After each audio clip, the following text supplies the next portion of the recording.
A lot of people oftentimes think that, Canada was a safe haven where a lot of slaves from the South, came and escaped and they came to the North. We were void of slavery. We were void of racism. That's not the case. We need to understand the root of the problem to be able to grow and flourish. Montreal humanitarian and community activist Akilah Newton is releasing Big Dreamers, the Canadian Black History Activity Book, Volume 2, a continued celebration of Black Canadians who overcame adversity and went on to achieve greatness while changing the course of history. Akilah co-wrote the book with her twin brother Omari while at home during COVID-19.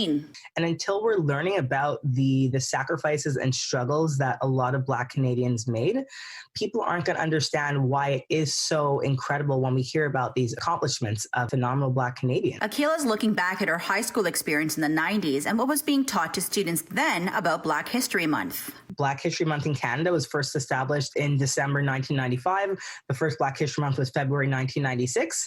We didn't really do much in school. We learned about the civil rights movement. We read To Kill a Mockingbird, I believe.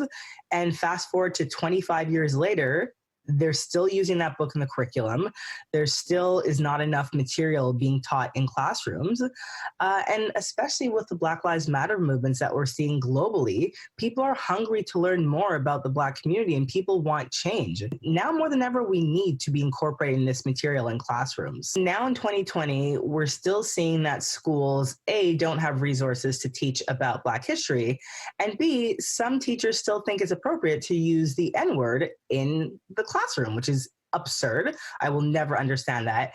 And the word is also still being used in textbooks. I mean, I do realize that schools are trying to change and solve this problem, but other schools just don't think it's a problem. Rather than focusing on negative, I just want to celebrate the accomplishments of Black Canadians and show the world how incredible my people are.